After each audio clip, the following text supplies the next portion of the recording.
Kia ora koutou, no airani o ku tupuna, ki Aotearoa nei no Tāmaki Nui Ārua, tōku whānau, no Manawatu aho, no Bolton, kei te whanganui atara o e noho ana, ko Kathleen tōku ingoa. Kia ora, my name is Kathleen, and I'm here to do a little bit of a talk for Zinefest. I've been asked to talk about political zine making.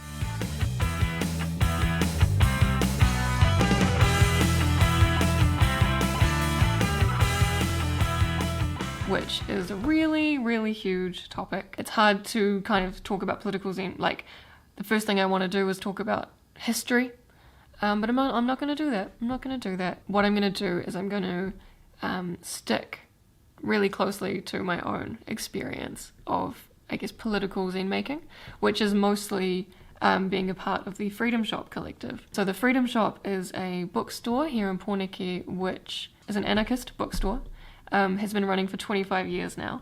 Obviously mostly sells books. Anything that is like anarchist, anti-capitalist, anti-racist, based on decolonization. That's the sort of stuff that we're into. So anything that kind of envisions a radical future. So as well as books, that means that there's a lot of DIY ethos, which means zine making, pamphlets, a lot of screen printing, patches, bags, you name it, stickers, like whatever. That's kind of our jam. It's just kind of trying to find a way to create but also distribute stuff that is political that you otherwise wouldn't be able to find in most mainstream shops. And I've been part of that collective for about 5 years. So in that time we've made a lot of zines, we've distributed a lot of zines on behalf of other people as well.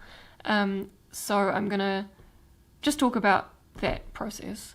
I mean, I also have like multiple boxes of zines here beside me. I'm not going to go through all of them, but I will go through some of them because they're really cool, and I think it's cool to look at how other people, mostly in Aotearoa but not all, have used kind of a real DIY ethos to spread political ideas. I should clarify that, so I'm talking about political, radical, whatever zine making. Most people, when they think of like political zines as a genre, there's kind of a presumption that that means it has to be like heavy academic political text, and that is not the case. Yeah, there's a really strong argument that zine making itself is an inherently political act because it is the creation and distribution of information, which doesn't rely on like corporate support or on mainstream media putting your stuff out. Like, it's a way of us sharing information, sharing art that is totally independent. So that is inherently radical no matter what your zines have in them. So I'm not really interested in prescribing what kind of content your zines should have.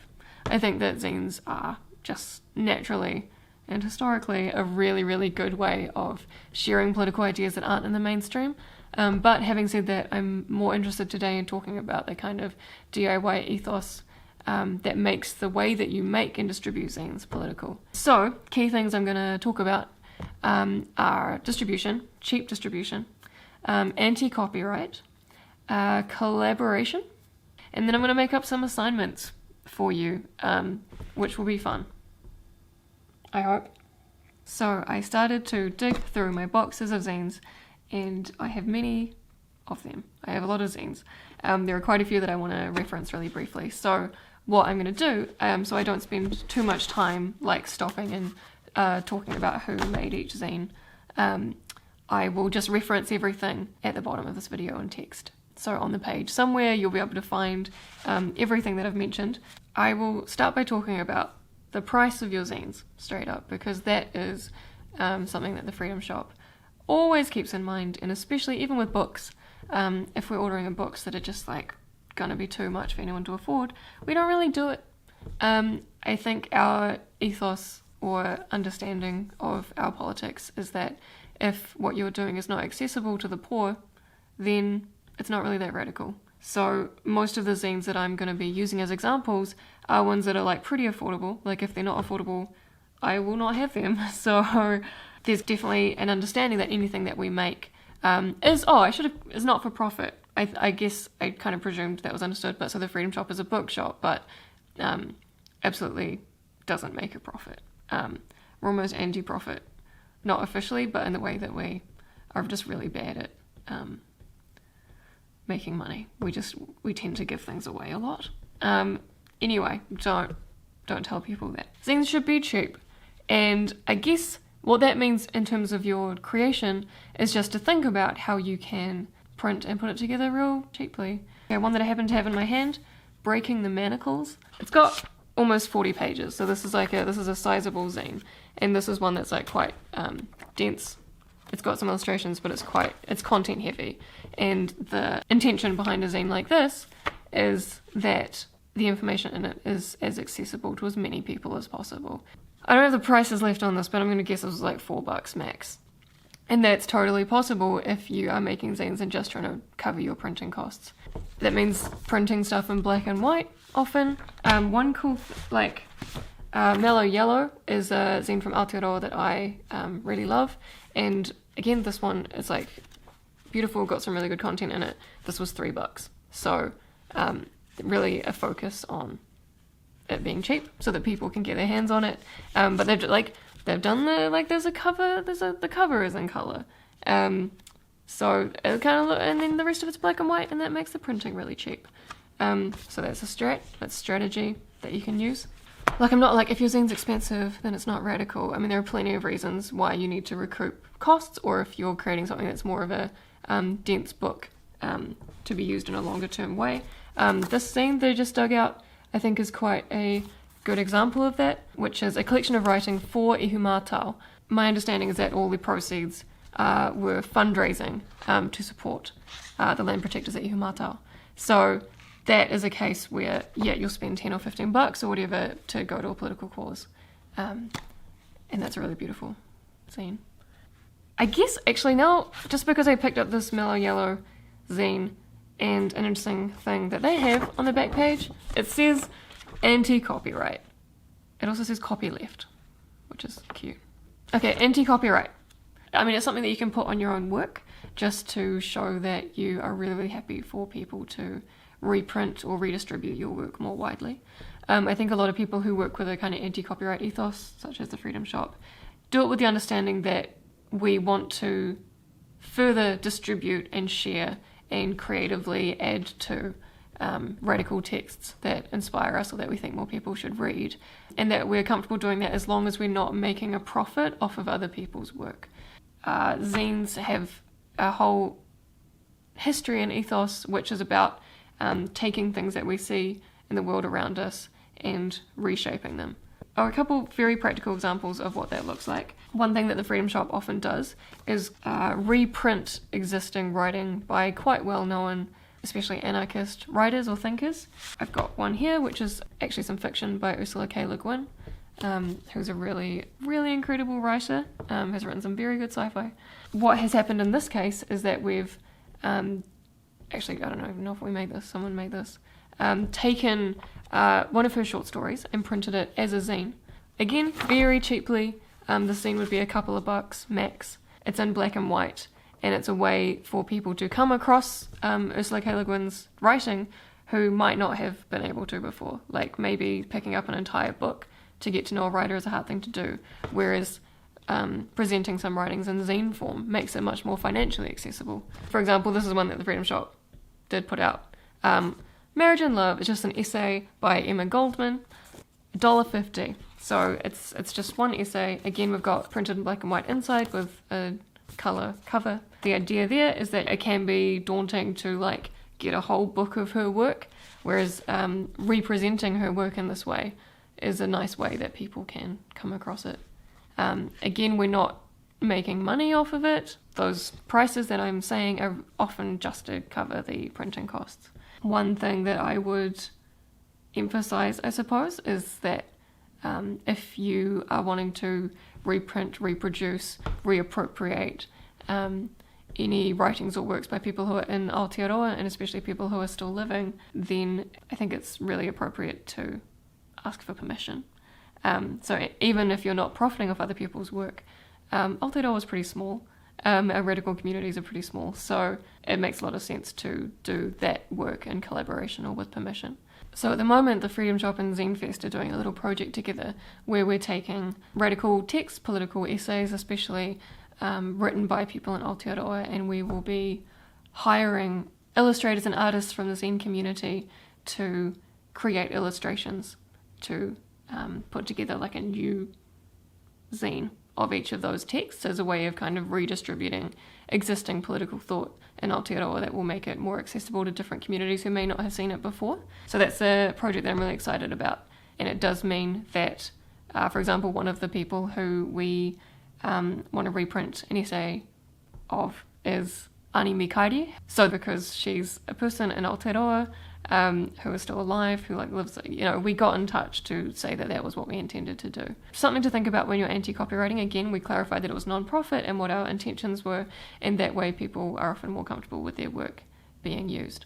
This is me really just talking about when you are redistributing radical work and critique that like you agree with and that is good.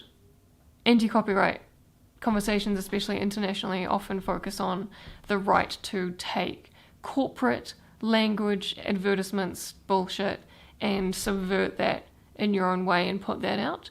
That absolutely fine. Please do that. Do not ask them for permission. So what I want to talk about now is collaboration. Collaboration is often a means of helping people create and have their work distributed who might not be able to put together an entire zine themselves. So if we're looking at zines as a radical vehicle for distributing art and ideas and information, then like all forms of media, we have to ask that question about whose voices get shared, who has access to the means of production. So facilitating a collaborative zine-making process is a way of getting a lot of voices into a zine and making it happen. In a more like classic magazine kind of way, we have zines like ARG, a little bit of self-promo. This is the Freedom Shop's ongoing zine, semi-regular. ARG is an acronym, and the acronym changes every time. In this case, it's the Aotearoa Anarchist Review. I don't know what the G and the H stand for. Black and white, sold for a couple of bucks. And the entire idea is that anyone can submit content to be in this zine. So it's put together by members of the Freedom Shop Collective who have already got their modes of printing and of laying out content really quickly and easily, and then of distributing. We've kind of got all of that in place. So if there's anyone who has put together a little article or piece of art or something that they want to get out into the world, they can send it to us and boom, we can put it into a zine. What I really enjoy is collaborative zine making in physical spaces together. So some examples of that I've worked on are these zines here. This was off the back of making a feminist zine called Cute Bruiser that I made with a few friends for a number of years, maybe in like 2013 or something. And that was quite a small, cute little zine. Also was kind of managed by a small group, and then anyone could send in submissions that we would print as well. With Bruiser Buds, what we did was we ran zine-making workshops. Basically, we had a whole lot of craft stuff, magazines, typewriters, like anything that you can need to like create a collage or write something on a page and make it look beautiful. And then total open door policy, anyone could come. They were intersectionally feminist and just a space for anyone interested in expressing views on that, with a focus on, of course, the voices of women and gender minorities. So what came out of that, I might even have some photos to show you, is that we had workshops where a whole lot of people, especially young people who hadn't really been involved in making zines before, were able to come and make something like quite cute and often quite beautiful, and then we took the time to put that together into some really nice zines. Some zines here produced by Feminist back in the day, which was, hopefully is still, a feminist club at Wellington East Girls College, and they also did their own collaborative way of making. Look, I made a documentary about them as well, actually, in like 2014, so it's a hot mess, but they were really cool, so you can watch that. I'll put the link down below. I don't know, I think there's something really cool about being in the same physical space as other people who are making zine content and bouncing off each other. And it's also a really good like gateway to getting people to make their own zines. I think something to mention with these Bruiser Buds ones, and even with Cute Bruiser as well, is we really focused on making sure that we were still selling them cheap, even though they were starting to look really beautiful. So these bruiser buds in particular, these are full color, like, because people were doing so much collage and using color when they made it, we just didn't feel that we could print it in black and white.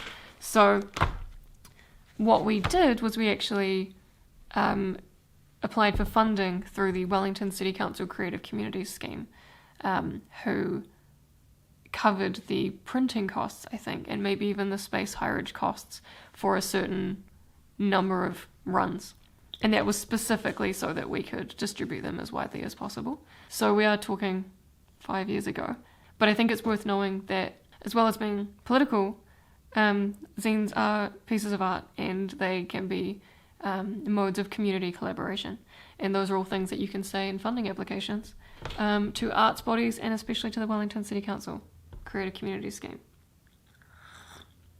Just continuing that train of thought about collaborative zines, collaborative political zines specifically, there have been a couple of times that I've been involved in making collaborative projects which have been in direct response to shit that's going down in the world or locally. So I just found one as an example, which is called A Quick Guide to Rape Culture. So this zine, it's just one page that's been folded to make a booklet zine.